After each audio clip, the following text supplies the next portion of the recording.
Hoy vamos a hablar sobre los aspectos esenciales de la escritura, considerado de una forma muy global. Vamos a ver primero su dimensión interna y luego vamos a hablar de su dimensión externa, ¿no? Es decir, el escribir, que muchas veces se considera como un oficio gustoso, como algo que voluntariamente pues, le dedicamos un tiempo y nos gusta hacerlo, pues tiene una serie de características consideradas así de una forma general, que de vez en cuando es bueno alejarse de la silla, del ordenador donde escribimos, etcétera, etcétera, y verlo pues, de una forma como a vista de pájaro, ¿no? Y en ese aspecto, pues, a primera vista, podemos ver que hay como dos dimensiones, ¿no? Que sería la dimensión interna, en el que hablamos de esa parte más solitaria, más contigo mismo, que sería el hecho de escribir y todo lo que le rodea, ¿no? Que es tanto pues la documentación previa, como pensar en la idea, desarrollarla, planificarla, ponerse a escribir, editar, revisar, corregir, etcétera, etcétera, como la dimensión externa, que es qué ocurre cuando ya hemos acabado el libro y bueno, y tenemos ese libro y tenemos que promocionarlo, que publicarlo, que difundirlo, etcétera, etcétera, ¿no? Entonces, esas dos dimensiones que no tienen por qué llevarse mal, porque muchas veces hay un poco como de leyenda urbana de que ese mito, ¿no? Del escritor en su torre que escribe y luego llega el editor y se lo publica y él no tiene por qué hacer nada, etcétera, etcétera. Es una visión bastante irreal del asunto, porque en realidad los escritores que tienen mucha difusión, pues les dedican muchas horas a todo eso porque, bueno, se acaba convirtiendo finalmente en, bien en una fuente de ingresos bastante importante o bien le ocupa mucho tiempo, ¿no? Entonces, claro, si tú tienes un buen producto, pues lo tienes que difundir, ¿no? En este caso, el refrán este de el buen pan en el arca se vende, pues bueno, en el aspecto editorial no tiene mucha lógica porque es verdad que si nosotros hacemos algo, pues lo tenemos que dar a conocer, ¿no? Y muchas veces en literatura lo que ocurre, para bien y para mal, es que se une mucho la producción literaria con quien la produce. Entonces, en la medida en que nosotros, pues, de muchísimas formas, no tenemos por qué contar toda nuestra vida, no tenemos que exponernos, podemos elegir muchas formas de promocionar ese producto cultural que hemos generado después de muchas horas de esfuerzo. Eh, pero claro, tenemos que darlo a conocer y ese dar a conocer, pues está muy relacionado con que la persona normalmente, el público, pues quiere conocer a quien está detrás de ese libro, de esa historia, y que cuente un poco por qué lo ha hecho, etcétera, etcétera.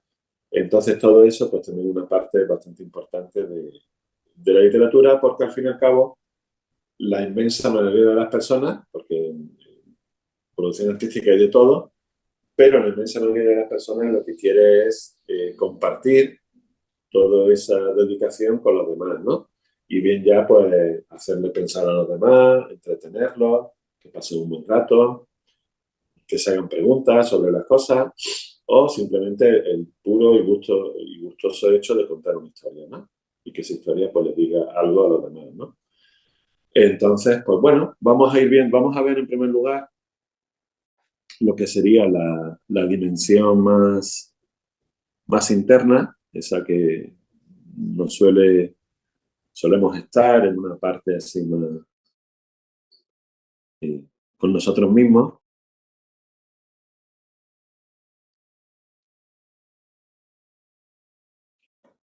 Y lo primero que vamos a ver es que es importante que nos demos cuenta de la profundidad que es el hecho literario, ¿no?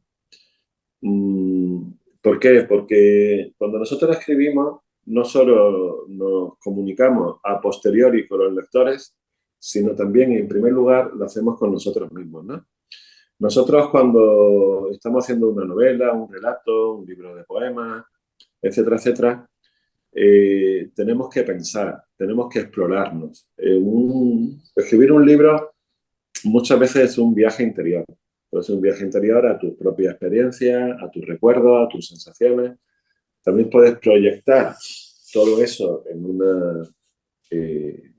una ficción, que puede ocurrir en otro tiempo, en otro lugar, pero en definitiva das cuenta, ¿tú por qué escribes sobre un tema? Porque te atrae por algo y ese algo pues, está muy relacionado contigo, ¿no?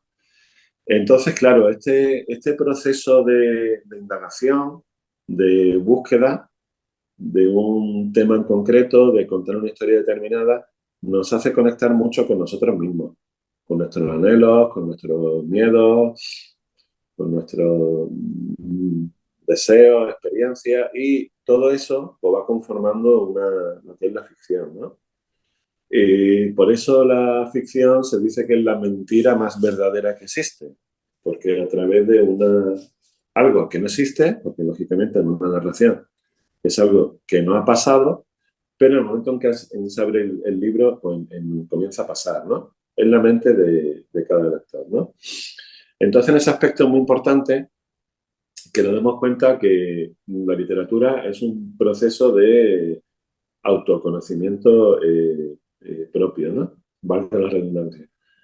Y bueno, luego ya esto cada uno se lo puede tomar de una forma más secundaria o más importante, ¿no? Muchas veces, por ejemplo, en este mundo actual en el que estamos, que estamos sobreestimulados en muchas ocasiones, ¿no?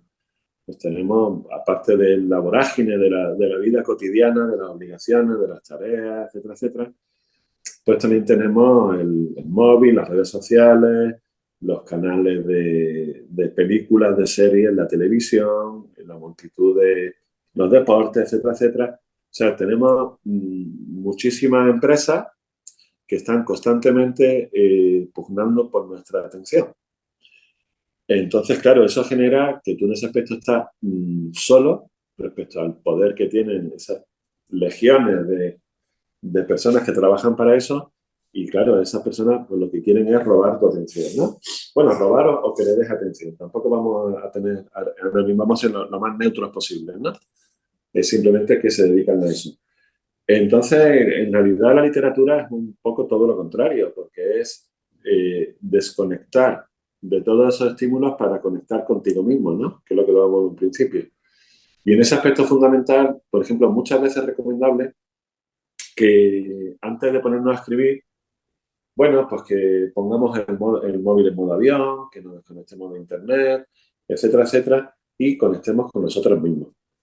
Por eso muchas veces, por ejemplo, hacer un poco de meditación, antes de ya cada uno hace la meditación como quiera, pero meditar antes de ponerse a escribir es una forma de bajar un poco esa sobreestimulación que tenemos muchas veces en el cerebro por todas estas cosas que hablamos y esa tranquilidad de ánimo, ese desapego de tanto y tantos estímulos, pues también nos permite más conectar con nuestro yo creativo, ¿no?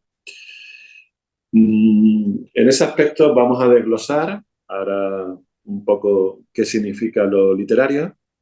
Y bueno, en primer lugar, lo que hemos hablado, pues la literatura es una fuente de autoconocimiento y reflexión, ¿no? Entonces, aparte de comunicarse y compartir con los demás, pues también nos ayuda mucho a entendernos mejor a nosotros mismos, ¿no? Porque, bueno, a través de la escritura, pues pueden salir nuestros fantasmas, nuestros miedos, nuestras experiencias, también nuestro deseo de que las cosas fueran de una forma o fueran de otra. Y entonces tú te vas dando cuenta, a través de esa creación de los personajes, de la trama, de lo que le ocurre a ellos, etcétera, etcétera, pues eres consciente de todo esto, ¿no? Entonces te hace reflexionar sobre lo que tú eres y lo que tú sientes, ¿no? Y en base a ese sentir, la literatura también muchas veces es una expresión emocional, ¿no? Poner en palabras los sentimientos, pues muchas veces puede ser una terapia. En este aspecto de la escritura como herramienta terapéutica, de hecho, a veces se usa con, de una forma más concreta en psicología. Y bueno, en ese campo no vamos a entrar porque no soy psicólogo bueno, no tengo las herramientas para ello. Pero desde el punto de vista de la escritura, sí es verdad que hay circunstancias en tu vida que las puedes trasladar a la ficción y de esa forma pues puedes aprender a entenderlas mejor, a revivirlas, a lidiar con ellas, a verlas desde fuera, porque es el personaje que la está viviendo, no tú. Tienes que crear una historia. Entonces, en ese aspecto, la expresión de emociones que nos posibilita la creación, que esto ocurre no solo en literatura, también ocurre, por ejemplo, pues, en otras artes, ¿no?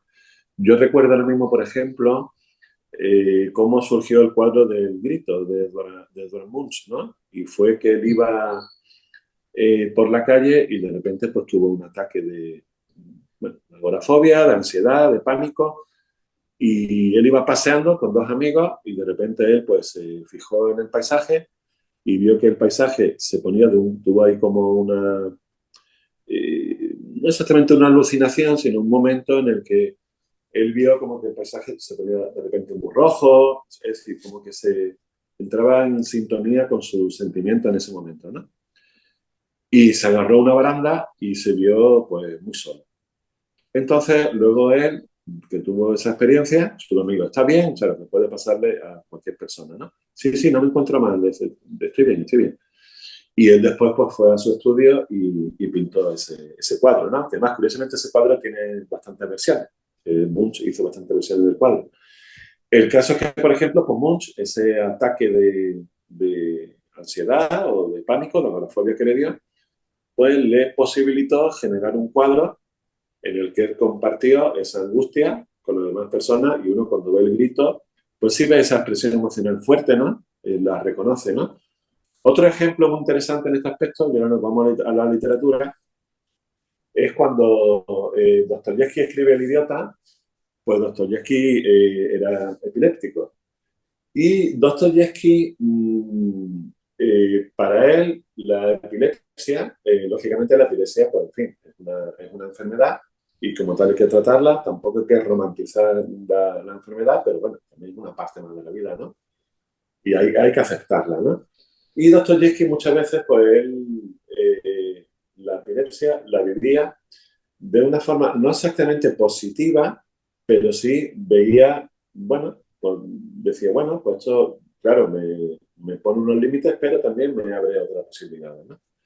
Y en el libro del idiota, el príncipe, que es protagonista, pues también sufre de ataque de epilepsia y en concreto hay uno de ellos en el que el príncipe en ese ataque de epilepsia, oye, pues no es que lo disfrute, pero sí entra en una percepción de la realidad diferente y esa percepción de realidad pues le hace ver otras cosas que si no, pues no lo vería, ¿no? Entonces, Dostoyevsky, a través de ese personaje y de esa vivencia, pues nos muestra cómo él reflexiona y analiza su enfermedad, ¿no? Entonces, bueno, esto nos hace ver que el arte en general y la literatura en concreto es una herramienta muy interesante tanto de expresar esa emoción como de compartirla con los demás y que los demás, si hemos vivido también esta experiencia pues de agorafobia o de epilepsia, etcétera, etcétera, pues podemos ver reflejada en una narración y entonces pues también eso es muy terapéutico, nos ayuda como a las personas que no tienen estas circunstancias, también le ayuda a entender y a comprender mucho mejor a las personas que las tienen, ¿no? Entonces, en ese aspecto también es muy interesante esta expresión emocional. ¿Mm? Y lógicamente, pues esto confluye en que escribir es compartirse con los demás, ¿no? Aquella frase que decía Quevedo, ¿no? Que cuando abro un libro, pues conecto con la lengua viva de los muertos, ¿no? Es verdad que nosotros ahora mismo, pues, vemos Cervantes y Cervantes, pues bueno, todos sabemos que falleció hace unos cuantos siglos, pero cuando abrimos el Quijote, pues ahí está Cervantes, ¿no? Decimos Cervantes y decimos también, pues no sé, pues Catulo, y decimos tantos y tantos escritores y escritoras que nos han precedido, que cuando nosotros pues, abrimos uno de sus libros, pues conectamos con ellos, ¿no? Entonces, esa conexión que hace el arte en general, y vuelvo a reiterarme, ¿no? A la pintura, por ejemplo, al cine, nosotros vemos ahora mismo películas o escuchamos música de personas que ya han fallecido y en ese momento, pues, esa interpretación, no tanto la persona, pero sí esa interpretación, esas palabras, etcétera, etcétera, pues nos llegan. Con lo cual generamos una conexión, que esto además en literatura es muy interesante porque es una conexión que sabemos que nos va a trascender. Es decir, en el momento que tú escribes un libro, a ver, no es conseguir la inmortalidad, porque bueno, tampoco se trata de eso, ¿no? Pero sí es lograr que lo que tú piensas y sientes, que hemos analizado antes, pues llegue a personas que no te conocen y que ni siquiera han nacido. Con lo cual eso es muy, muy interesante, ¿no? Esa conexión con el público lector es también una de las claves que hacen muy importante la literatura y en general todo tipo de expresión artística que busca, es una paradoja muy curiosa del arte en general, que es como conectar contigo mismo para luego conectar con los demás y ese demás es muy global, ¿no? Porque no solo es las personas que viven en ese momento contemporáneo contigo, sino para las siguientes generaciones, ¿no? Bien, otra cosa muy importante de la dimensión interna de la literatura es la lectura. Leer es una parte muy importante, ¿eh? Porque nosotros cuando leemos, bueno, pues aparte de enriquecernos como lectores, pero ya desde el punto de vista puramente del oficio de escritor, sobre todo es que nos enriquecemos. ¿Mm? Es verdad que siempre hay que relativizar esto, porque tú para ser un buen escritor tampoco tienes que ser el mejor de los lectores. Es decir, tú realmente la lectura, ante todo, es un placer y ese placer pues tiene que ser gustoso. Es verdad que a lo mejor tú como escritor te puedes leer por curiosidad un libro que no te guste mucho el género, el estilo, pero dices, oye, me gusta mucho la técnica de esta escritora o escritora, ¿no? Bueno, pues también puede ser un placer, ¿no? Conocer otras técnicas diferentes. Pero bueno, sí es cierto por otro lado que cuanto más leas, pues más vas a ampliar tu arsenal literario, de técnicas, de herramientas, de puntos de vista, y siempre te va a enriquecer, ¿no? Entonces, en ese aspecto, bueno, yo aquí me atrevo a dar una serie de pautas que serían, pues, no es mala idea salir de la famosa zona de confort, ¿no? Pero si, por ejemplo, nosotros escribimos literatura de misterio y solo leemos novelas de misterio, está muy bien, es muy interesante y es una lección muy pertinente porque, claro, estamos leyendo del género que nosotros pues vamos a escribir, ¿no? Pero por otro lado, se puede aprender de muchos otros géneros y podemos descubrir de muchas formas diferentes como otras lecturas de, no sé, por ejemplo, de la novela romántica, de la histórica, de novela experimental, etcétera, etcétera, pues podemos aprender muchas cosas y sobre todo nos abarca, desde el punto de vista de la técnica, diferentes formas de construcción de personajes, de creación de escenas que no sean las típicas, que sean de nuestro género, y de hecho muchas innovaciones que se producen en los géneros, porque el tema de los géneros es un tema muy interesante, porque los géneros realmente son una construcción comercial. Es decir, cuando surge la imprenta, y sobre todo en el siglo XIX, cuando hay una eclosión de lectores, ¿no? Bueno, después de toda la Segunda Guerra Mundial, pero bueno, por no meternos en ese jardín, cuando de repente empieza a haber muchos más libros, pues lo que ocurre es que empieza a haber tiendas que son librerías y esas librerías pues necesitan etiquetar los libros de una forma diferente porque ya son muchos, ¿no?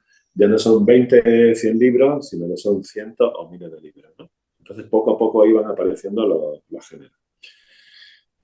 Y entonces en ese aspecto, es verdad que los géneros es una forma muy interesante de catalogar la literatura, pero bueno, no dejan de ser una etiqueta, con lo cual a lo mejor una novela que puede estar considerada como de género romántico, oye, pues tiene muchos elementos de misterio, ¿no?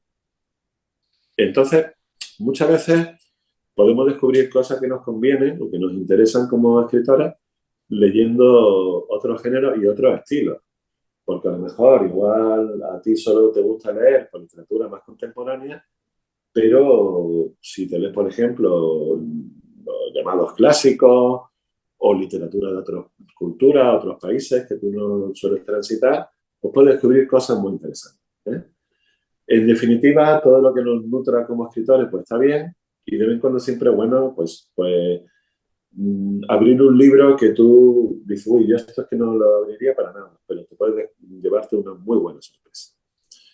Luego, también como escritores, tenemos que hacer una lectura crítica, ¿no? ¿En qué consiste una lectura crítica? No tanto hacer una crítica literaria al uso, sino de la misma forma que un arquitecto, cuando va a ver una casa, pues ve cosas que nosotros no vemos, como puede ser la distribución de las vigas, de las columnas, el espacio, etcétera, etcétera, cosas que nosotros pues no podemos apreciar porque no tenemos esa herramienta, pues o un cocinero va a un restaurante y valora otras cosas que nosotros como comensales pues no vemos, pues nosotros cuando leemos un libro, somos escritores, nos tenemos que acostumbrar a mm, activar esa lectura crítica de decir, bueno, yo como escritor voy a leer este libro, ¿no?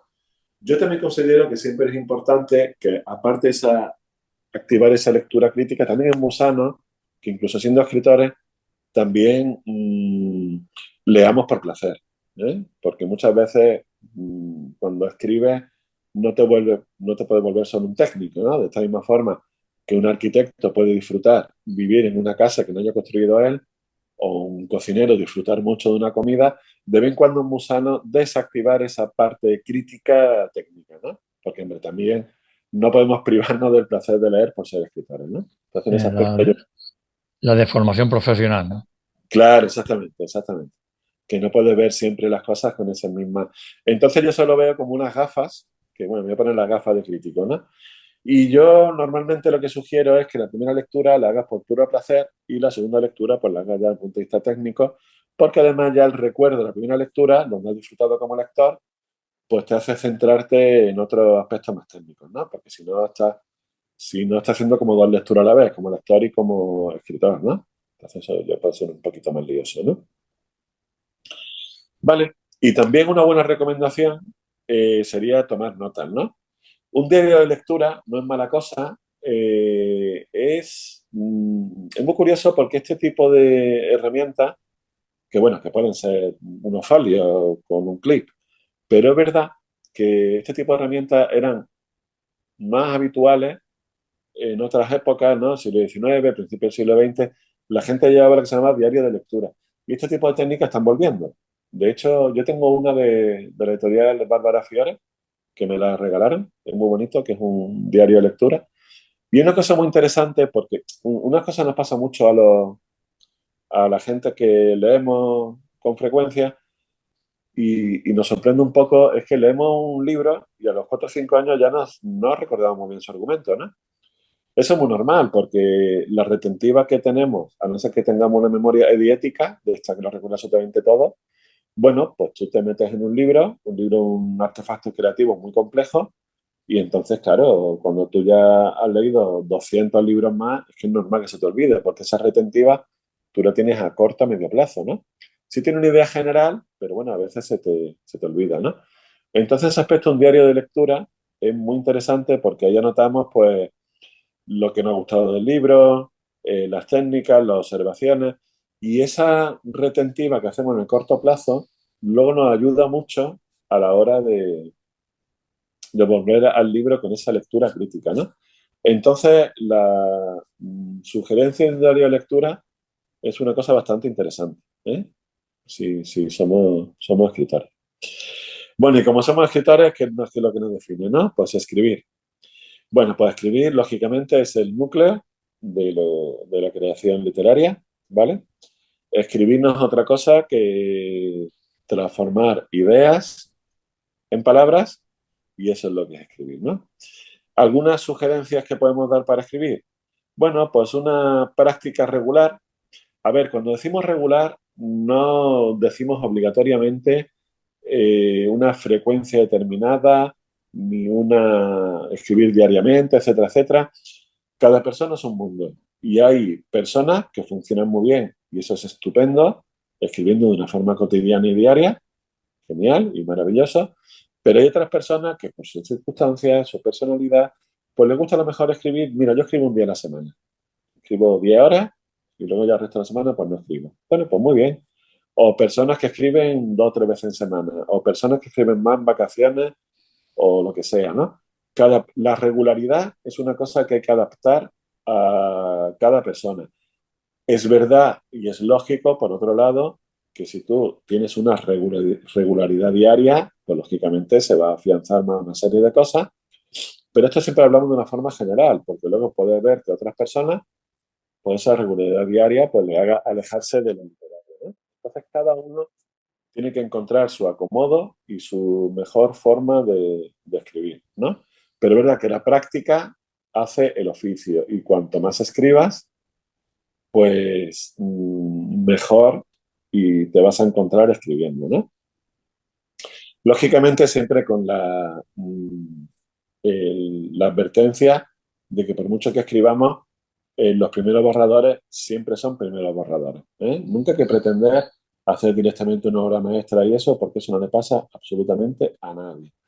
Te puede quedar unos párrafos, unos capítulos que no te van a retocar mucho, pero siempre hay que entender que no hay que intentar hacer el libro de primera vez, sino que el libro es un proceso, es un viaje largo en el que, bueno, vamos a tener que ir retocando cosas. Eso es parte de la creación, ¿no?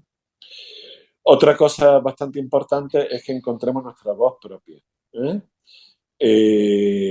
Es muy interesante, muy lógico y muy conveniente que hagamos lo que se conoce en literatura clásica como imitatio. Es decir, si nos gusta mucho, por ejemplo, si nos gusta escribir novela de terror y nos gusta, pues, por ejemplo, Carmila, de Sheridan Le Fanu, bueno, pues está muy bien que nos guste tanto Carmila, que la leamos una vez y otra vez y otra vez, nos informemos sobre el autor, leamos cosas suyas y entonces nos impregnamos de su estilo. Y entonces hacemos lo que se llama una imitatio, que es voy a escribir igual que Sheridan Le Fanu. Entonces, de esa forma, imita su estilo y poco a poco lo vas haciendo tuyo. Te vas quedando con sus técnicas que a ti te interesan, que a ti te valen. Claro, eso es una cosa y otra cosa es que tú directamente ya siempre escribas como se diría en Lefanu, ¿no? Entonces, por eso el practicar la imitatio muchas veces nos sirve para encontrar nuestra voz personal, ¿eh? Y poco a poco desarrollar nuestro estilo propio.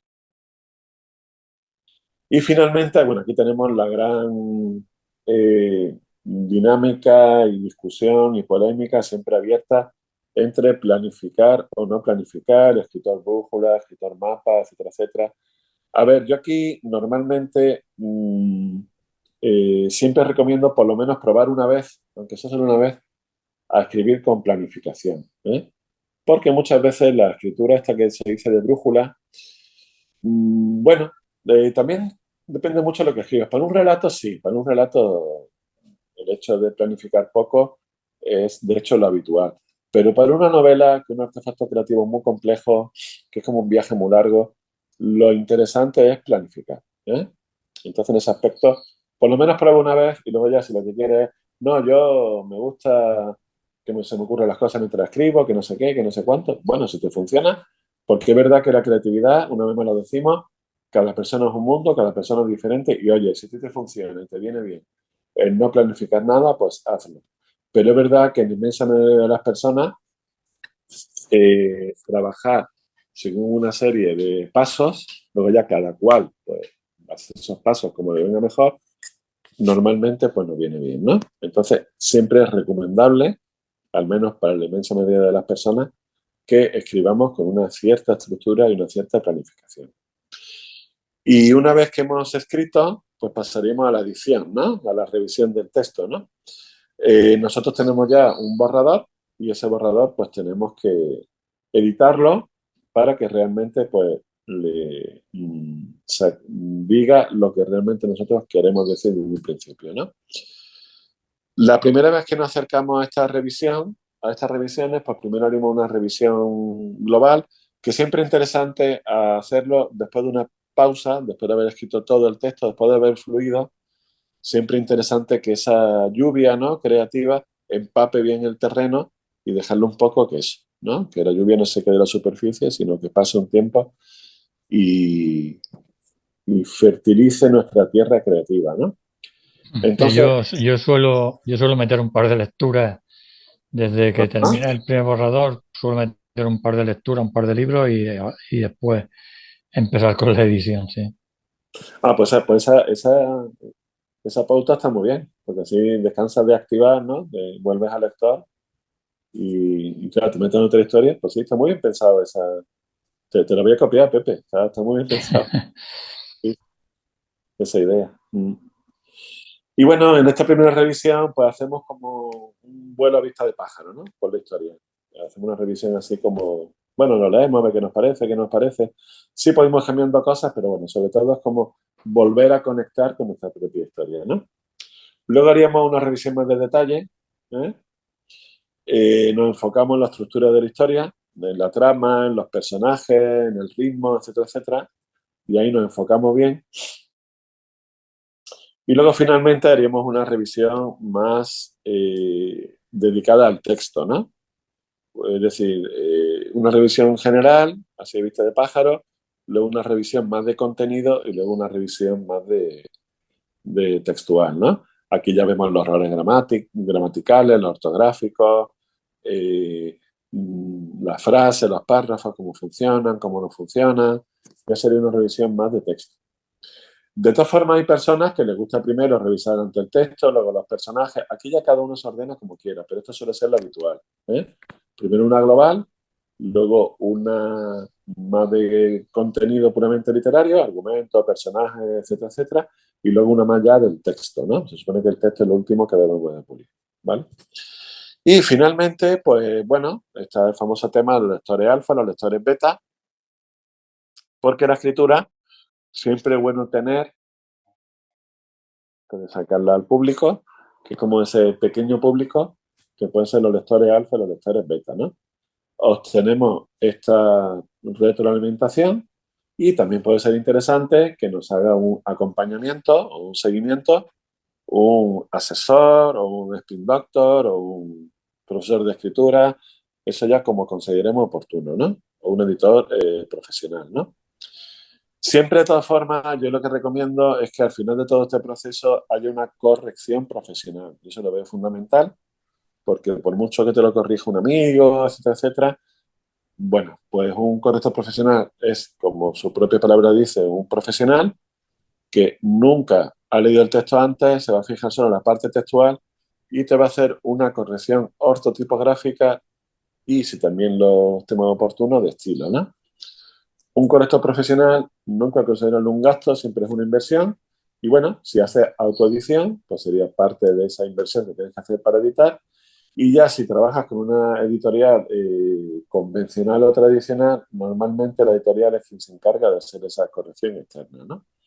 Pero siempre es importante que una persona totalmente ajena al proceso de creación del libro, tú lees el manuscrito y te lo corrija, ¿no? Entonces ya el texto. Una corrección profesional, además de ser necesaria, también es sorprendente. Claro. Sorprendente porque te sorprendes de la cantidad de cosas que tú ni te has dado cuenta y sin embargo esta persona sí se ha dado cuenta. Cierto, cierto. Es verdad, se aprende mucho, ¿verdad? De tu propio estilo y de los errores habituales que tienes, o de las muletillas, o de. Sí, yo me acuerdo que yo, por ejemplo, la primera vez que me hice una corrección profesional, me dijo la correctora, a ti te gusta mucho la palabra todo, ¿no? Y yo, no. Dice, pues mira la corrección. Y tenía todos por todos lados, o sea, era como mi muletilla, ¿no? Y claro, ya de esa forma aprendes y, uy, no, pongo mucho todo, ¿no? Y poco a poco te vas como habituando. Aún así, no se me escapa alguno, porque uno suele tener palabras muletillas, ¿no?, para expresarse, Sí. tanto oral como escrito, y sí, sí, se aprende muchísimo. Y claro, una corrección pues te hace ese pulido, que además son personas que han estudiado y que trabajan en eso, y es importantísimo. Bueno, pues, ¿qué te parece toda esta parte, Pepe? ¿Qué podrías comentar? Sí, bueno, la verdad es que es muy interesante porque te da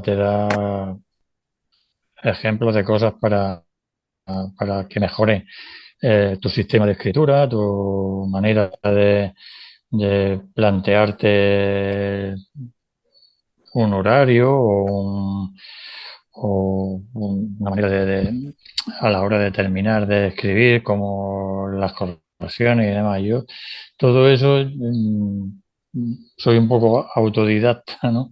Ajá, Y la verdad es que siempre, como te he dicho antes, por ejemplo, al principio yo tenía un fallo y es que el borrador quería que, que fuese ya el libro terminado. Y eso, cuando yo finalicé el borrador, me di cuenta de que eso era imposible, porque cuando leí la primera vez que escribí una novela, leí el borrador, vamos, es que había fallos y faltas y defectos encontré yo por todos lados, ¿no? Sí es verdad, como te he dicho, que por ejemplo cuando termino el borrador, pues me lo dejo apartado a un lado, cojo un par de libros que siempre tengo reservados de lecturas pendientes, me leo como mínimo un libro o dos, me leo, desconecto de lo que he escrito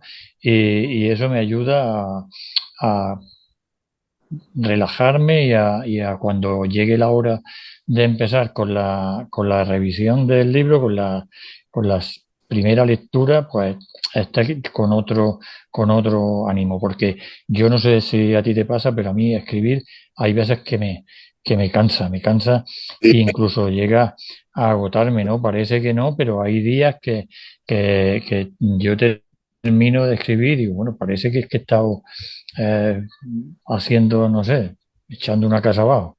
Pero todo esto sí son cosas interesantes, todo esto que tú planteas aquí a la hora de que te ayude a hacer tu trabajo, ¿no? Entre comillas, digamos que la escritura escribir es un trabajo, ¿no?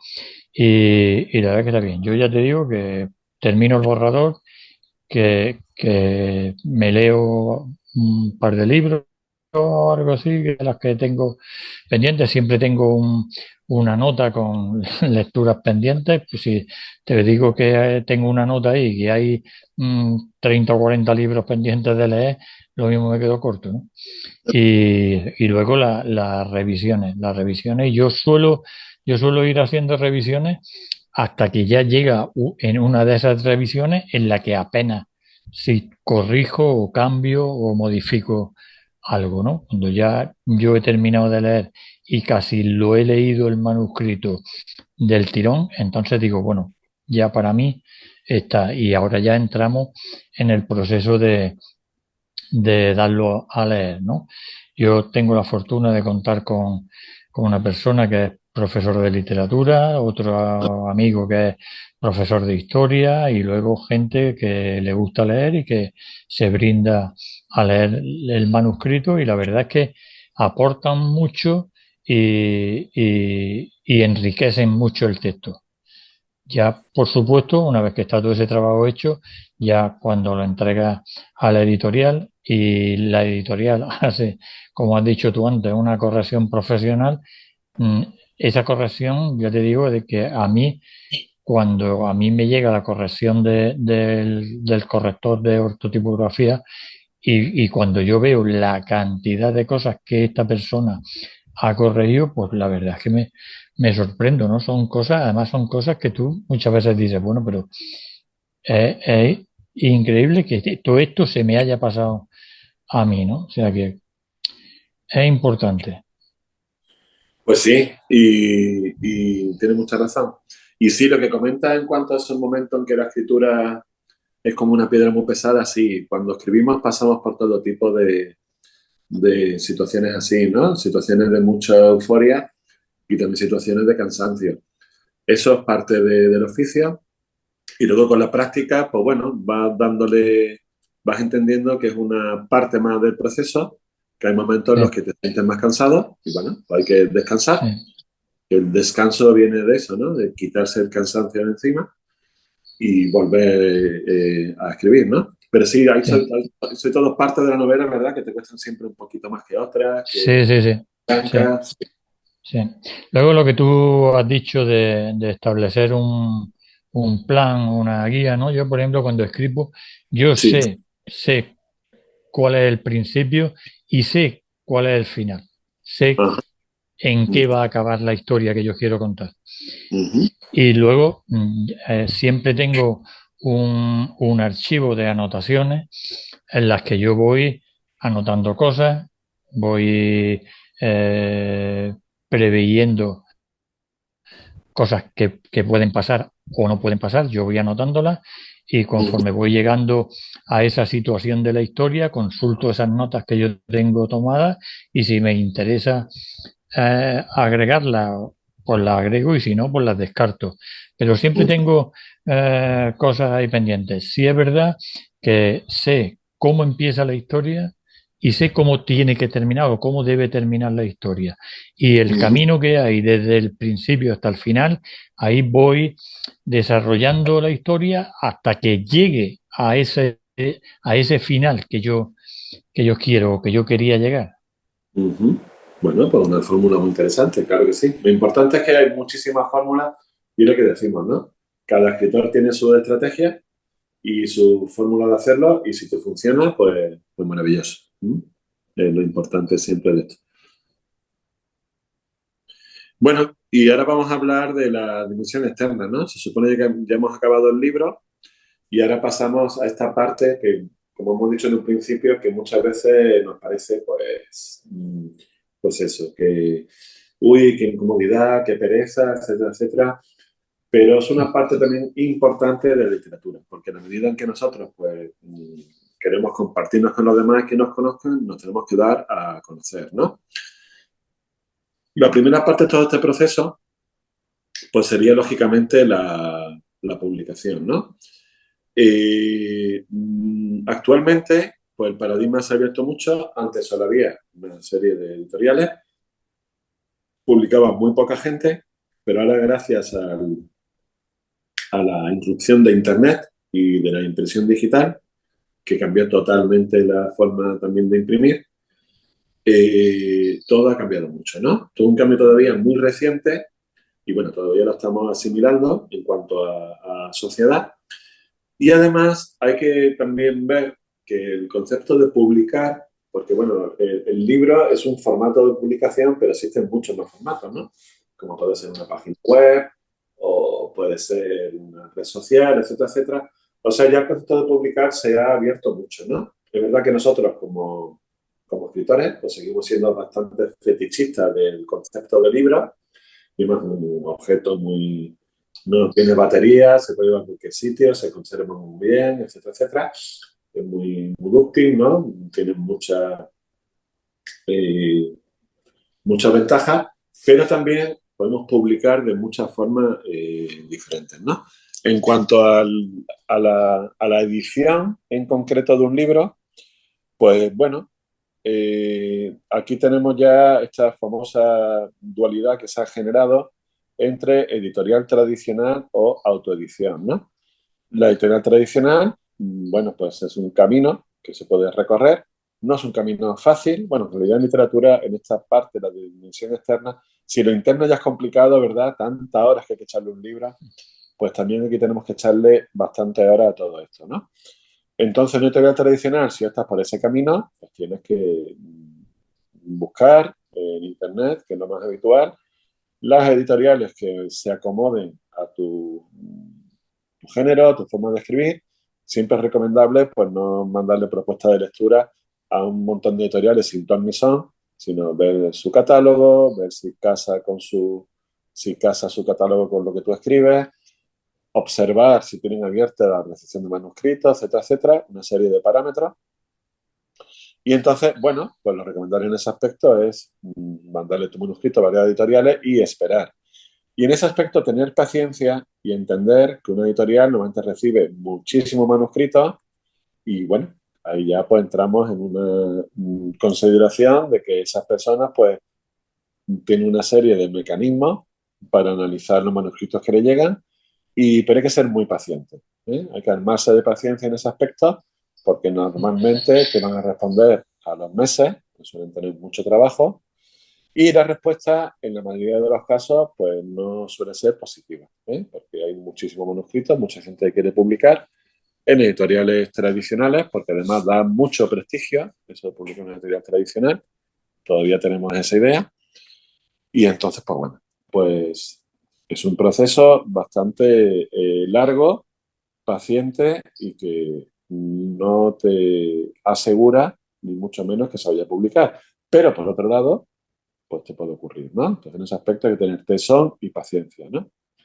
La otra opción, pues sería la autoedición. La autoedición la puedes hacer de una forma totalmente personal, es decir, tú puedes ser el editor de tu propia obra y contratar a personas que sean maquetadores, diseñadores, subirlo tú a una página web donde la gente pueda comprar libros online, que es lo más habitual en esta época de Amazon, ¿no? Pero también existen otras, pero bueno, ahí está Amazon, que se destaca. O también, pues tú puedes aprender maquetación, edición, diseño, ahí ya cada uno puede hacer lo que quiera, ¿no? Lo más habitual es que tú contrates bien a estos profesionales de una forma independiente o bien que busquen los servicios de una editorial de autoedición. En este aspecto, pues bueno, lo hemos comentado antes, ¿no? En la charla previa a esta sesión, que tú lo llamas de una forma muy acertada, creo yo, editoriales sanguijuela, ¿no? Hay una serie de editoriales que te prometen, pues, el paraíso y luego realmente lo que quieren es como, pues, sacarte el dinero de una forma bastante eh, chunga, ¿no? Entonces, bueno, si tú decides contratar una editorial de autoedición, que básicamente es un intermediario entre estos servicios de maquetación, diseño, un poco de promoción, etcétera, etcétera, y tú, bueno, en una forma cómoda, tienes que pagar, lógicamente, ese trabajo a esa editorial de autoedición o lo puedes autoeditar por ti mismo, ¿no?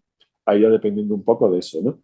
La autoedición, bueno, pues la autoedición no vas a tener los mecanismos de promoción y difusión que te puede dar una editorial tradicional, sobre todo si es editorial es potente, pero también por otro lado, pues te posibilita que tú todo eso lo hagas por ti mismo, ¿no? Que también en una editorial tradicional también tienes que trabajar mucho, ¿eh? En este aspecto de la promoción.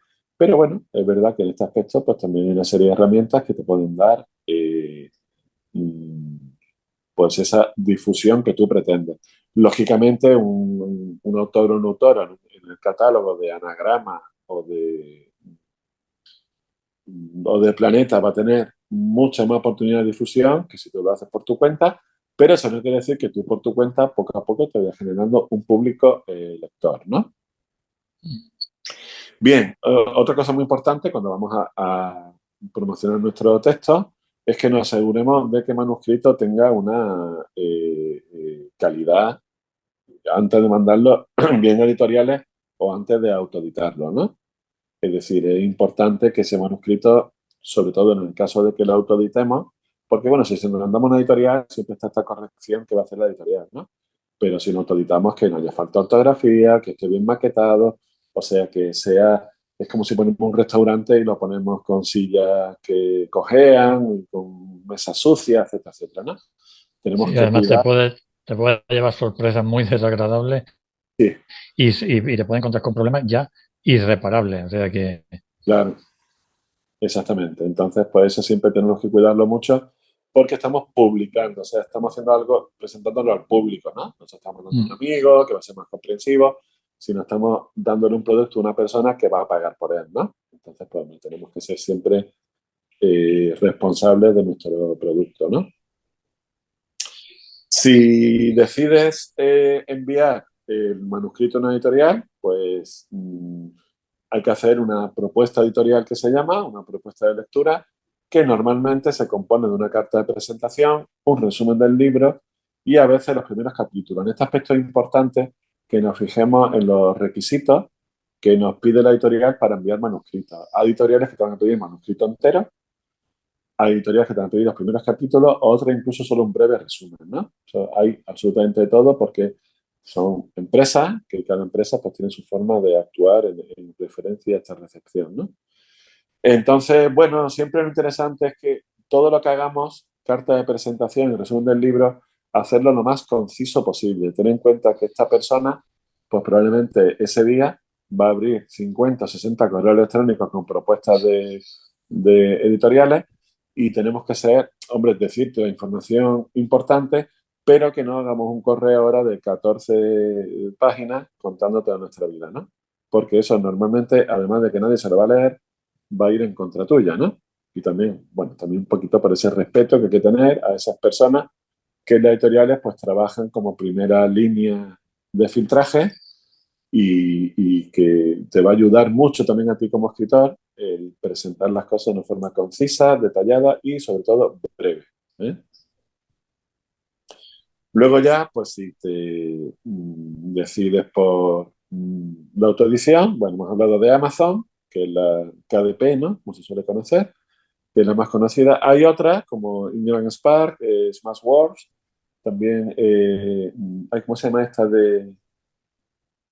Ay, no me acuerdo. Blue Book, no. Bueno, no recuerdo el nombre. Que es la de Vázquez Figueroa. Ay, ¿cómo se llama? Bueno, no me acuerdo ahora mismo.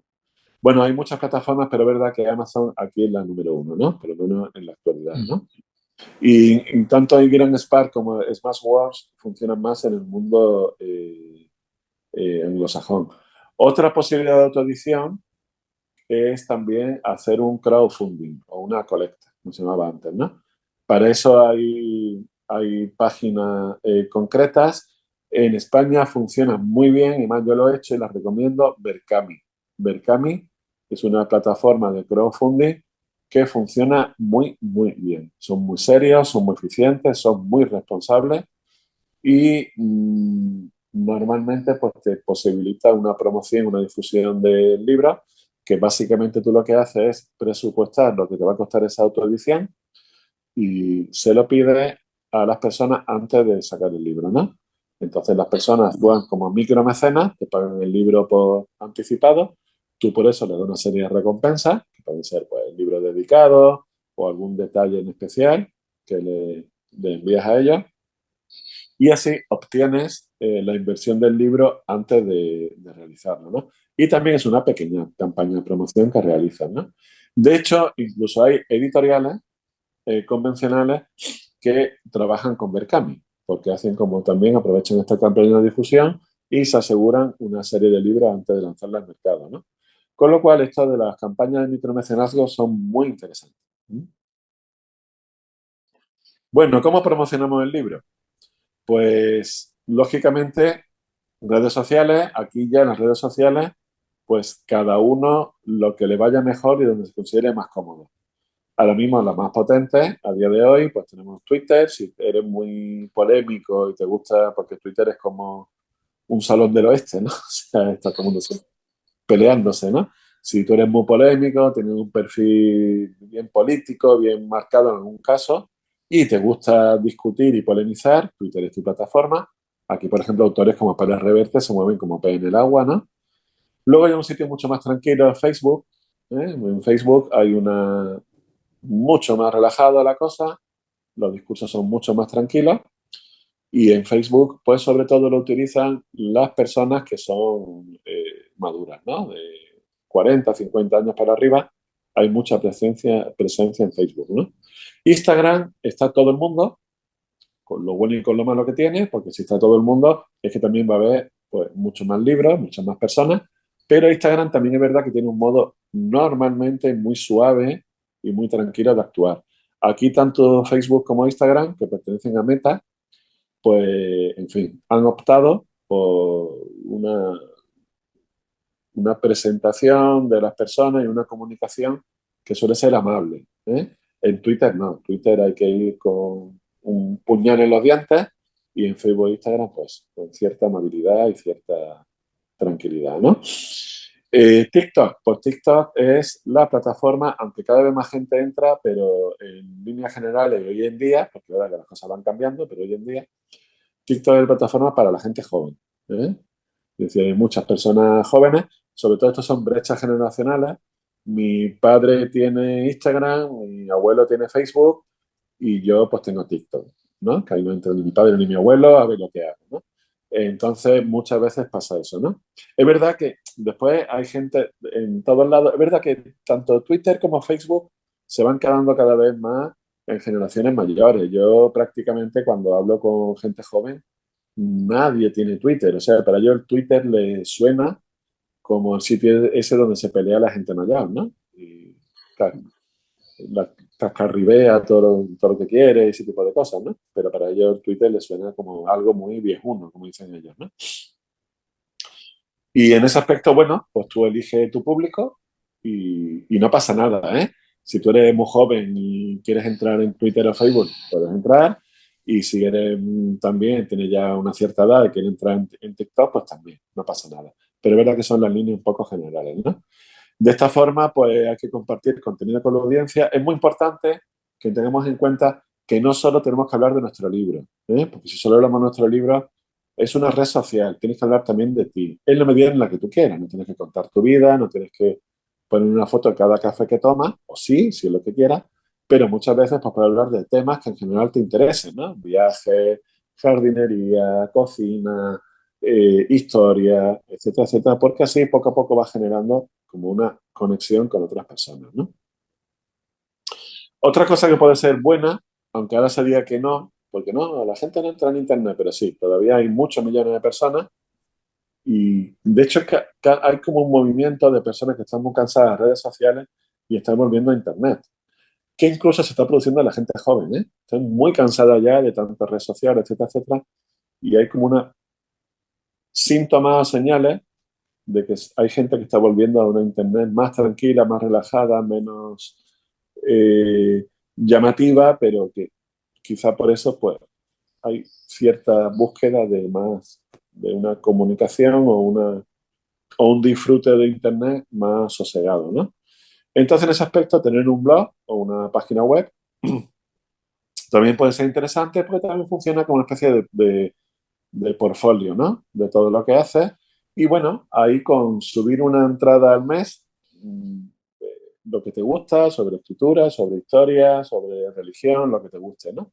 Y de esa forma, pues puedes interactuar con tus lectores de una forma mucho más relajada y muy importante, esto es muy importante, es que lo que hay en la página web se queda para siempre en tu página web. Porque lo que hay en una red social, pues todo lo que escribas, la red social, en un momento dado, te puede eliminar tu perfil o la red social puede caer y la red social desaparecer. Con lo cual, todo el trabajo que has hecho en la red social, aunque tú te creas que son para siempre, pero hace 10 años nadie estaba en Instagram y hace 3 años nadie estaba en TikTok. Con lo cual, dentro de 10 años, igual aparece la red el puchero loco y todo el mundo deja Instagram y se mete en el puchero loco. Entonces, todo eso, y además por contrato que tú firmas sin leer, que nadie se lo lee, ¿verdad? Esas condiciones antes de entrar a Instagram, todo tu contenido también pertenece a Instagram. Es decir, Instagram, con lo que tú has escrito y has publicado en Instagram, tanto en Facebook, en TikTok, en cualquier plataforma, lo puede usar como él quiera. Y aunque tú digas, esto solo me pertenece a mí, no, no, tú has firmado antes que también pertenece a Instagram. Pero lo que está en tu web es solo y exclusivamente tuyo y va a estar siempre ahí. Mientras tú pagues tu hospedaje al año, está ahí. Y si tú algún día quieres dejar de pagar el hospedaje, te bajas todo tu internet, todo tu texto y sigue siendo tuyo, ¿eh? Esa es la diferencia principal entre las redes sociales, que son perecederas y no son para siempre, y la página de internet, que siempre es. Bueno, también es muy bueno volverse de vez en cuando analógico, ¿verdad? Ir a eventos y a presentaciones. Es muy importante también que nos acostumbremos, si no tenemos, o sea, si no somos muy licántropos, ¿no? Y tenemos ahí una misantropía instalada, eh, ir a eventos, conocer a escritores, estar en colectivos, ¿no? Como este colectivo malagueño de escritores, que es espléndido, ¿no? Para cerrar ese tipo de cosas. Y a ferias de libros, a conferencias, a congresos, etcétera, etcétera. Es muy saludable hacerlo, porque lo primero es que va a conocer a personas que también les gusta mucho lo que tú haces, que es escribir, y por otro lado, pues te da a conocer. Y más, funcionan muy bien, ¿eh? Ir a ferias del libro, a encuentros, a exposiciones, a eventos, siempre salen cosas muy interesantes, ¿eh? Y también, por Sí, supuesto, por presentar tu libro, ¿verdad? Antes me comentabas, ¿no? Que cuando fuiste a hablar a la televisión, pues conociste allí a este hombre, ¿no? Sí. Sí, a mí lo que más me gusta de todo este tipo de eventos son las ferias de los libros, porque en las ferias de los libros puedes tener un contacto directo con el lector, con la persona que se interesa por tu libro y que te pregunta por él y que al final lo compra, ¿no?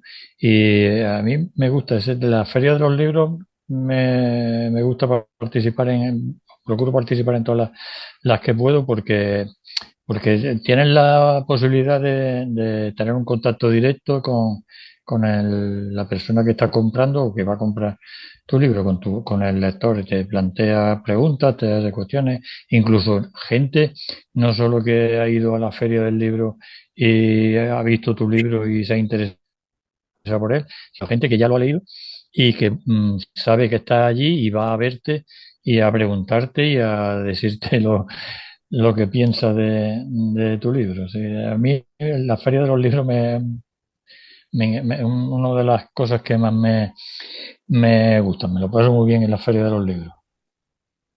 Claro, es que es un sitio, se me considera que es una feria, ¿no? O sea, es un Sí, encuentro con personas y claro que sí. Y es verdad que esa interacción real, ¿no? Con lo analógica de toda la vida, con el público lector, pues también es muy interesante. Y además es una feria en la que tú constantemente estás intercambiando roles, ¿no? Porque eres escritor y también eres lector, ¿no? Entonces es muy interesante. Suele ser, sí, como tú dices, suele ser muy fecunda, tanto en contactos como en experiencia y en momentos, ¿no? sí. Claro, yo también muchas veces se lo digo mucho a mis alumnos, digo, de verdad, acostumbraros a eso, a conferencias, a eso, porque vive de una forma real y tocable, ¿no? Lo que es la experiencia de la lectura, ¿no? Y también muchas veces es bueno equilibrar esa parte más solitaria, que es la escritura y la lectura, con esa Sí. parte más colectiva, más de grupo, más de comunidad, que son las ferias, ¿no? Y las presentaciones y eso. Sí, porque al final de cuentas tú escribes para que alguien lo lea, Claro, por exactamente. lo, por lo menos yo. Entonces es muy gratificante el que tú estés en algún sitio, en este caso en un puesto de una feria de libros, y te llegue alguien y te diga, oye, que me ha gustado. Ese simple llegar a alguien que te diga, oye, que me ha gustado tu libro, eso es súper gratificante, por lo menos para mí. Claro. Sí, y además ocurren experiencias y anécdotas muy graciosas muchas veces, ¿verdad? Porque siempre, claro, se te acerca gente que, en fin, a mí, vamos, yo me lo paso muy bien en la Feria del Libro. Bueno, ya finalmente pues tendríamos las reseñas y testimonios, no es mala idea, ¿eh? Que seamos activos. Hay muchas personas, los videotubers, los videogrammers, los video tiktokers, los video tiktokers, los booktokers o como se quieran llamar, y me pierdo a veces un poco en tanta definición de esta inglesa, ¿no? En fin, son personas, de la misma forma que hay personas que nos gusta mucho escribir, hay personas que les gusta compartir su afición por la lectura y esas personas, pues bueno, antes ha pasado un poco como la edición tradicional y la autoedición, ¿no? Que han surgido una serie de referentes, de prescriptores literarios que están en Internet, ¿no? Y estas personas, pues es muy interesante contactar con ellas y bueno, es lo que se dice siempre cuando se trabaja de comercial, ¿no? Que el no ya lo tienes. Tú contactas con esta persona y bueno, hay personas que lo hacen de una forma totalmente altruista y gratuita y otras personas te pueden decir, pues mira, pues yo tengo tantos seguidores y te puedo cobrar una cantidad por hablar de tu libro, siempre que tu libro me guste, etcétera, etcétera. Y bueno, tanto uno como otro, pues pueden ser interesantes para promocionar nuestro libro, ¿no? Luego también, lógicamente, ser activos en la parte de que los lectores pues, dejen reseñas y testimonios positivos, ¿no? Eso también puede ser, también es verdad que en ese aspecto tenemos que habituarnos cuando hacemos cuando publicamos nuestro libro a que vamos a tener críticas positivas y críticas negativas, ¿eh? Eso también es una cosa que tenemos que habituarnos, es también parte del oficio, que lógicamente si nos exponemos, si yo hago una pizza para mis familiares, bueno, van a decir que está muy bueno, rica, etcétera, etcétera, pero si pongo una pizzería, pues me estoy exponiendo a que haya gente que le cante mi pizzería y gente que no le guste, ¿no? De la misma forma que un pizzero pues se lo asume con naturalidad, te podrá gustar más o menos, pero te estás exponiendo, ¿no? Entonces, en ese aspecto, pues tenemos que acostumbrarnos a no creernos los mejores del mundo por reseñas positivas, ni tampoco creernos lo peor de la literatura por reseñas negativas, ¿no? Sino entender que, bueno, que va a haber, de la misma forma que te hay libros que te gustan y que no, pues tu libro le puede gustar a otras personas y a otras no, ¿no?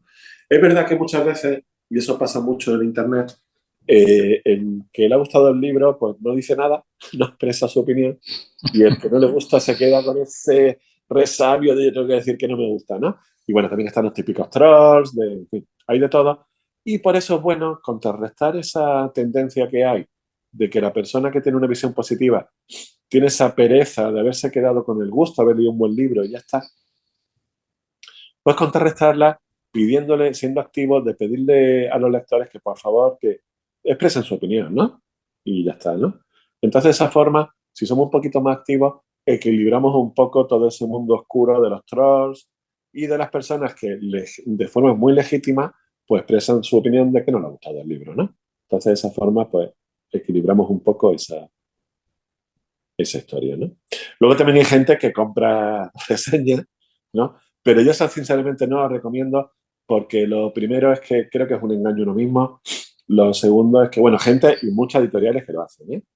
Pero Sí. bueno, yo creo que ese tipo de cosas, esto ya como la magia blanca, la magia negra, yo no soy muy partidario de la magia negra, de verdad, ¿eh? Porque eso a corto plazo te puede funcionar, pero a medio y largo plazo cada uno está en su No, sitio y ya está, ¿no?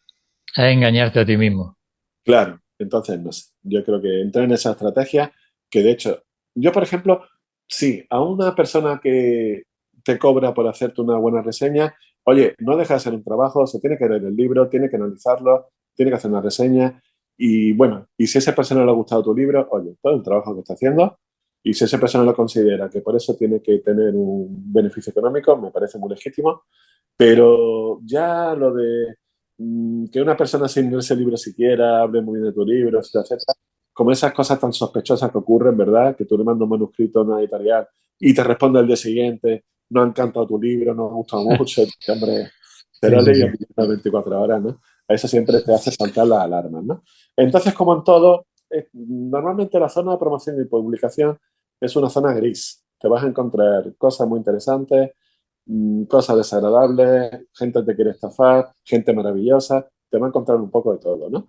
Y en ese aspecto tenemos que acostumbrar a transitar, vamos a entrar a un bosque y en ese bosque pues, puede haber bandidos, puede haber hadas, madrinas, puede haber de todo, ¿no? Y ya, tener esa consideración. Y por supuesto que más de una vez nos va a pasar, que nos pueden estafar, se pueden quedar, eso es parte del oficio. Pero si tenemos un poquito de cuidado, siempre es tener esa previsión, ¿no? De saber que estamos en un bosque que nos puede pasar de todo. Bueno, y finalmente, otra estrategia que no se usa mucho, que pasa un poco como la página web, que está un poquito olvidada, ¿no? Con este vértigo que tenemos siempre en el día a día, es el marketing por correo electrónico. El marketing o la comunicación por correo electrónico. Tú puedes tener una serie de un público lector al que tú le mandes unos boletines regulares, ¿eh? Que bueno, puedes hablar pues, sobre temas que te interesan, sobre historias, sobre música, etcétera, etcétera, y informar. Entonces, esto le pasa lo mismo que la diferencia que hay entre red social y, y página web, ¿no? Estos contactos que tú tienes son tuyos, porque en la página web, perdón, en la red social, en el momento en que la red social desaparezca, se van los contactos. Pero si tú tienes tu lista de contactos que son tuyos en tu ordenador, en tu correo electrónico, esos contactos siempre van a ser tuyos. Y el correo electrónico posibilita una conexión menos expuesta, más personal, más íntima. Y eso te va a posibilitar una conexión con un público lector tuyo que va a tener una conexión contigo más profunda. Entonces, también como escritores nos tenemos que habituar a tener varios niveles de conexión, ¿no? Una conexión más general con la red social y luego una conexión más concreta con ese público lector que a través de unos boletines, que bueno, yo recomiendo, mi recomendación personal es hacerlo una vez cada 15 días, ¿eh? Porque quizá una vez en semana ya es excesivo, y una vez cada 15 días, oye, pues mira, me ha mandado Pepe Augusto, me ha mandado su boletín, ¿no? pues bueno, hombre, sí recomiendo siempre que en tu boletín no hables solo de tus libros, sino que, bueno, pues de otras cosas que te interesan. Eso es tan sencillo como decir, a mí, yo de qué me gustaría hablar, que creo que esa pregunta es muy interesante cuando uno hace estas cosas, y es decir, ¿de qué tema me gustaría hablar a mí dentro de 5 años? O sea, ¿qué tema me interesa a mí? Que realmente no sea un tema concreto, que me guste ahora, sino un tema del que yo más o menos, pues, me gusta, puedo ser aficionado y puedo hablar, ¿no? No sé, pues me gusta, por ejemplo, la historia de Egipto. Oye, pues, y lógicamente tus novelas, pues igual tienen relación con eso o no, pero bueno, va generando como un interés entre las personas y habla de literatura, de los temas que te gusten, ¿no? Y entonces sí, pues va generando un cierto interés en ese público que va a ser siempre tuyo, no pertenece a la red social, y entonces pues tú vas a tener siempre esa conexión más personal, ¿no? Bueno, resumiendo, la creación literaria pues tiene estas dos dimensiones, la dimensión interna y la dimensión externa, y yo siempre soy muy partidario de que nos habituemos a trabajar las dos dimensiones, ¿eh? El oficio literario es tanto un oficio como de hacer el pan como de venderlo en el mercado, ¿eh? Y entonces, pues bueno, nos tenemos que acostumbrar a que tenemos productos literarios y tenemos que hacerlo. Que tú consideras que a ti esta parte de la promoción y la publicación no te gusta, que te agobia, que no sé qué. Muy bien, tienes tres opciones. No te va a conocer nadie, te da igual, que es súper legítimo, y hay escritores y escritoras estupendos que han hecho eso y no pasa nada. Luego también puedes buscar el camino de la edición convencional y dejar muy claro a tu editor que tú nunca vas a ir a ninguna feria del libro, y el editor dirá, bueno, pues entonces sí, entonces no. Y luego, finalmente, pues puedes contratar a personas que te lleven las redes sociales, que te lleven la web, que te hagan todo, y ya está. Entonces, pues tú digamos que tienes esa serie de personas que trabajan para ti, ¿no? Lo normal y lo que le pasa al 99% de los escritores, tanto los que trabajan con edición convencional como en autoedición, es que se lo tienen que trabajar una parte muy importante por ellos mismos, ¿no? Y bueno, y hablando también de promocionar y de difusión, creo que podríamos cerrar esta sesión con que, pues, Pepe, que nos contara un poco sobre su último libro, ¿vale? Que se titula Santo Domingo. Santo Domingo, sí. Se me ha caído el iPad. Un poco de redoble fácil. Se me ha caído el soporte del iPad al mover el ordenador. Muy bien, Pepe, ¿por qué no puedes contar tu novela?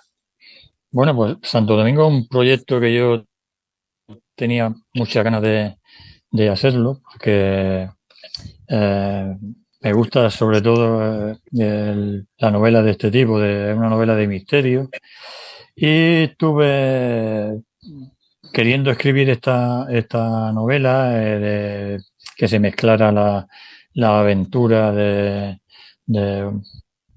algo parecido a mi juventud y tal, y empecé a documentarme sobre un convento al que de jóvenes solíamos entrar a curiosear y tal. Y investigando sobre la historia de este convento me encontré con un hecho real Ajá. que me llamó la atención. Este hecho real era un hecho dramático y luctuoso, que era el fallecimiento de un fraile como consecuencia de un accidente, de una aglomeración, ¿no? En este convento, en Semana Santa, el Viernes Santo por la noche, de madrugada, había la tradición de dar un sermón, ¿no? Con motivo del Viernes Santo. Ese sermón, el sermón de madrugada, tenía muchísimos fieles, era muchísima la gente que le gustaba asistir a este sermón, y en el año de 1809 concretamente, pues se produjo un hecho que fue dramático, ¿no? Que fue que la gente que había esperando en la explanada de la iglesia del convento para entrar a asistir a escuchar el sermón, pues cuando el fraile abrió las puertas del templo, la gente se aglomeró, la gente que había esperando para entrar entró con precipitación, arrollaron al fraile que abrió la puerta y como consecuencia de las heridas que sufrió este fraile, pues le terminaron causándole la muerte. A mí Vale. ese hecho me llamó la atención Ujú. y me sentí la necesidad de novelarlo, ¿no? De a partir de ese hecho crear la historia que yo quería contar, ¿no? Basándome en ese hecho, yo eh, eh, surgió la novela.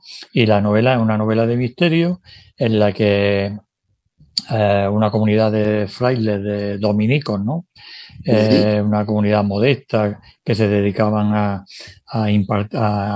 la predicación y a obras de caridad en el pueblo, una gente muy sencilla y tal. Como consecuencia de este hecho dramático, en el convento empezaron a surgir, esto ya es ficción, todo lo único real que hay es este hecho, ¿no? Que ocurrió, la muerte de este fraile. Y yo aprovecho este incidente para crear una ficción, ¿no? Y en la ficción que yo creo, pues en el convento los frailes empiezan a atribuir este hecho dramático a causas demoníacas, empiezan las fricciones entre los frailes, empieza a complicarse la vida de estos hombres y terminan sucediéndose otros hechos también lamentables que al final les casi termina con un enfrentamiento entre los propios frailes y con una convivencia que se complica sobremanera.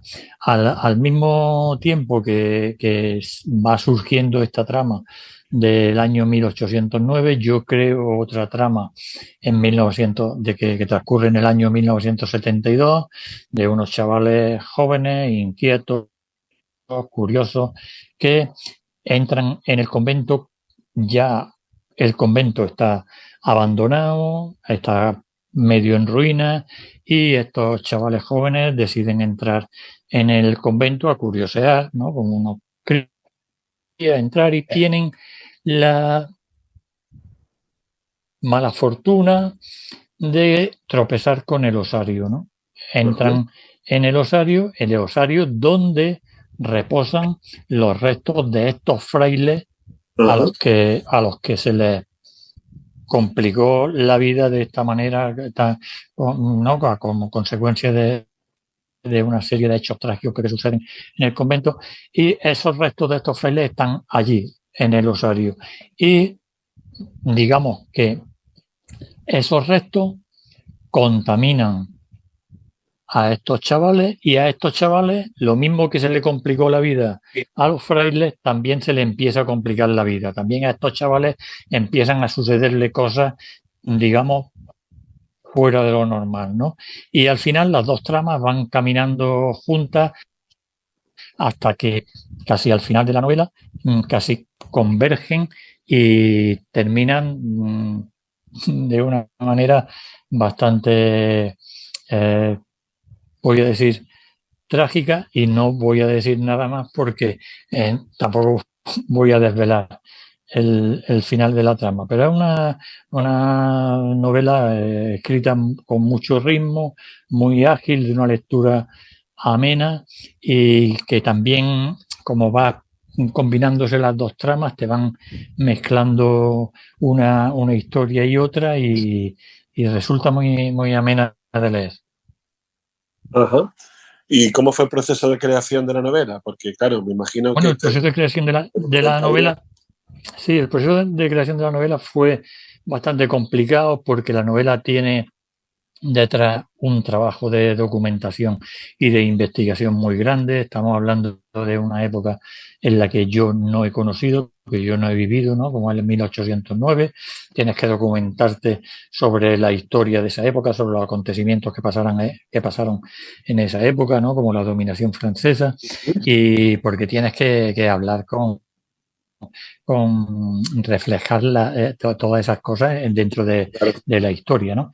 Y una de las cosas que a mí más digamos, me costó a la hora de ir escribiendo fue el ir eh, pasando de una trama a otra, ir pasando de 1809 a 1972 sin que se mezclaran las dos maneras de narrar, ¿no? Porque la vida de 1809, las costumbres, las maneras de hablar, las formas, la educación, todo eso era Claro. distinto a las costumbres, a la convivencia, a los hábitos de 1972, ¿no? Entonces, el saber mantener una línea de separación, ¿no? Que se viera claramente, Ujú. que estuvieran claramente diferenciadas una época de otra, eso fue una de las cosas que digamos que más me costó, saber mantener la distancia entre una y otra, que no, que tú cuando leías la trama, las cosas que pasaron en 1809, te inmiscuyera, te inmiscuyera en esa forma de vida, en esas costumbres, y que cuando estabas leyendo trama que se desarrollaba en 1972, pues hubiese una diferencia, ¿no? Y el que no se mezclaran unas con otras, eso fue una de las cosas que más me costó a la hora de escribirla. Pero fue una muy satisfactorio escribir esta novela por los personajes, las vicisitudes que tuvieron que pasar, porque al final de cuentas casi termina uno haciendo suyas las penalidades de los personajes que uno ha creado, ¿no? Claro. Y, y el hecho de coger 1972 como referencia para la otra trama, la trama más actual, Pues ¿por qué coger ese el hecho momento? de coger 1972 se debe principalmente, no, se debe exclusivamente a que en 1972 yo era un joven. Yo en esa época tendría 15 16 años, que es la edad de los personajes que yo creo en esa trama, ¿no? De esos jóvenes. Y entonces ahí mismo también es una manera de expresar las inquietudes y las correrías de nuestra época de juventud, ¿no? Desde el grupo de amigos que compartimos muchas horas y muchas cosas. Antes la vida era en la calle.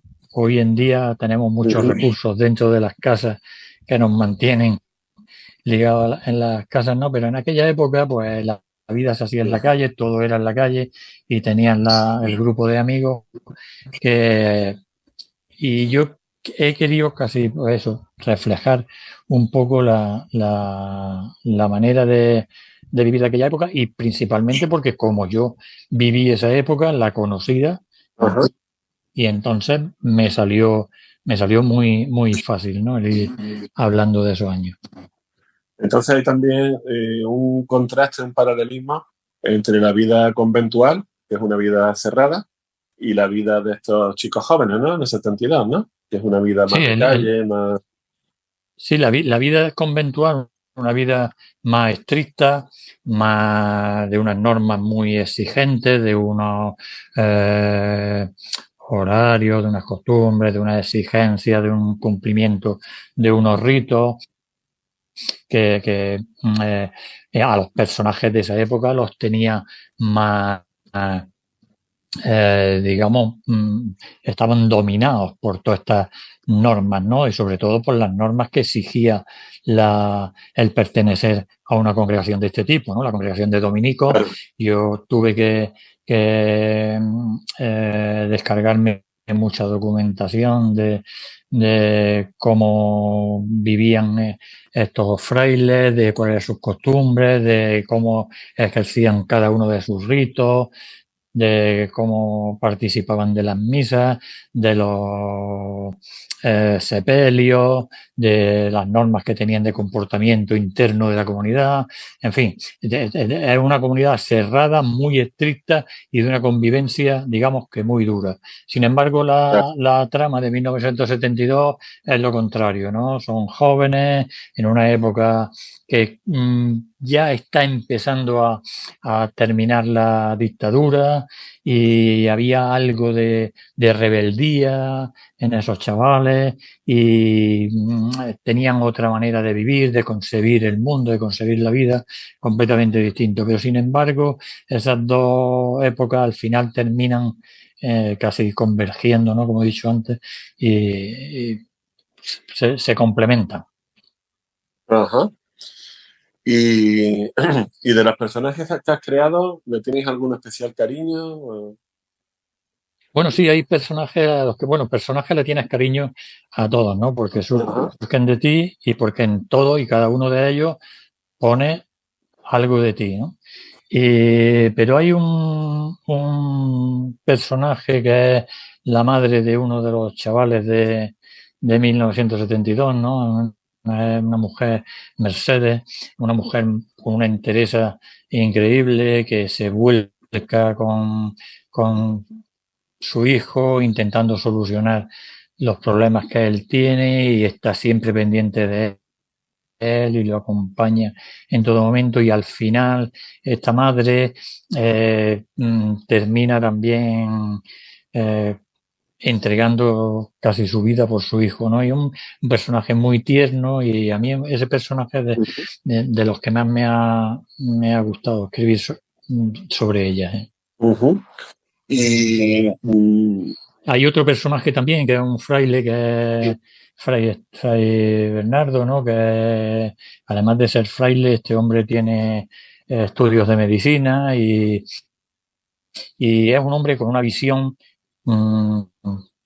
muy adelantada a su tiempo, ¿no? Y es el que pone un poco de orden y de sensatez dentro del convento. Ese personaje también me marcó mucho. vale, y para finalizar te voy a hacer dos preguntas. Me imagino que habrá supuesto un reto hacer dos tramas paralelas, ¿no? Sí. Y luego la otra pregunta sería, ¿qué características ves tú a la hora de escribir una novela de misterio que la hacen especialmente o más específico o más difícil respecto a una novela así más convencional? Bueno, la dificultad que tienen las dos tramas, eso ya te lo he dicho antes, no es evidente porque cuando estás escribiendo de una trama tienes que desmarcarte de la otra y cuando estás escribiendo de la otra tienes que desmarcarte de la una. Tienes que ser consciente de cuando estás en una época y de cuando estás en otra, ¿no? Para que no se mezclen y no se confundan una trama con otra. En cuanto Disculpa, a este tipo disculpa, sí. Pepe, ¿y la escribías a la vez? ¿O primero escribiste una trama y luego la otra? No. La iba desarrollando a la vez. Ajá. La iba desarrollando a la vez. Bueno, a la vez. Hay 2, 3 capítulos de una trama, 2, 3 capítulos de otra. En fin, iban ahí mezclándose. Sí, en ningún capítulo se mezcla una y otra, ¿no? Pero cada 2 o 3 capítulos, pues cambiaba de trama para que fueras alternando y para que la historia que ibas contando en una no al lector no se le fuesen olvidando los detalles, ¿no? Entonces siempre he ido mezclando una y otra para que siempre estuviese fresco en la mente del lector los detalles que iban pasando tanto en una como en otra trama, ¿no? El tema de esta novela no llega a ser una novela histórica, pero claro, al enclavarla dentro de unas fechas concretas, pues tienes que sumergirte un poco en los acontecimientos de esa época, ¿no? En la época de 1809 tenemos la dominación francesa con, en este caso, que afecta a los personajes, a los frailes, fue el decreto de José Bonaparte, un decreto que eliminó las órdenes religiosas, ¿no? Prohibió las órdenes religiosas. Entonces, esto afectó a estos frailes que tuvieron que abandonar el convento, que tuvieron que dedicarse, digamos, a ejercer su religiosidad de una forma a escondidas, ¿no? Y sin que eso, luego vino el decreto cuando ya se instauró la monarquía en España, luego cuando regresó Fernando VII, hubo ya otro decreto en que sí se volvieron a a restaurar las órdenes religiosas y hay se da cuenta en la novela cómo estos frailes vuelven a hacerse cargo de la comunidad, que eso también es otro de los hechos reales que sucedieron realmente, ¿no? En el archivo municipal está un relato muy bonito, muy bien contado, de cómo estos frailes regresan al convento, de cómo el alcalde de la villa y el secretario del ayuntamiento están esperándolo y le hacen entrega de nuevo del convento, cómo recorren cada una de las habitaciones, un ritual, ¿no?, de entrega, tienen que recorrer cada una de las habitaciones y les van entregando las llaves, en fin, esta es esto, ¿no? Y todas esas cosas son históricas y son cosas que pasaron, ¿no? Y eso, pues, cuando tú enclavas una novela dentro de unas fechas concretas, quieras que no quieras, tienes que hacer referencia a estos acontecimientos. Y lo que te preguntaba de la novela de misterio, ¿es especialmente complicado escribir una novela de misterio? ¿Tiene algunas claves que...? Bueno, la novela de misterio, la complicación que tiene es que tienes que mantener un misterio. No puedes desvelar. Claro. Porque entonces ya no sería de misterio. Tú tienes que ir manteniendo la intriga. Tienes que ir dando datos y tienes que ir contando acontecimientos, ¿no?, para que el lector conozca unos hechos y para que cuando llegue la conclusión, para que cuando se desvele ese misterio, el lector sepa relacionar el por qué esto termina así y se lleve la sorpresa, ¿no?, que diga, hostia, esto no me lo esperaba, ¿no? Pero tienes que mantener primero la atención, ¿no? Tienes que mantener al lector atento a la lectura, pero sin desvelar ese misterio.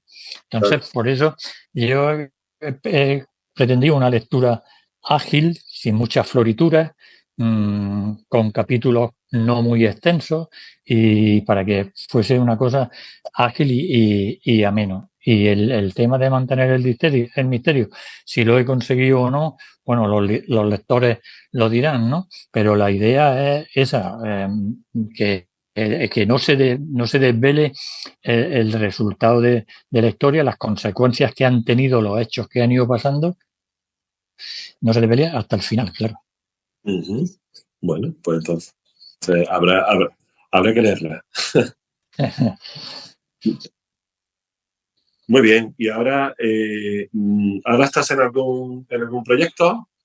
Sí, ahora tengo un proyecto nuevo, estoy ahí empezando a volcar la historia, ¿no?, creando el borrador.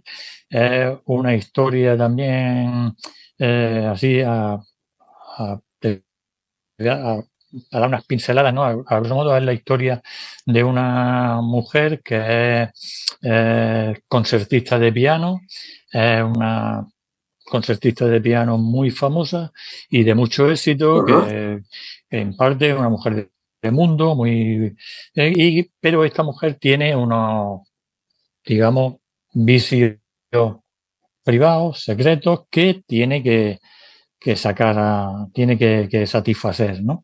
Entonces esta mujer, como consecuencia de esto, entra en contacto con otras personas que no son lo que ella creía que eran, son como una especie de secta que se dedica a traficar con una cosa que se llama la usnea. No sé si te suena, no, usnea. Bueno, la usnea es un tipo de hongo que crece, es un tipo de hongo que crece en los huesos.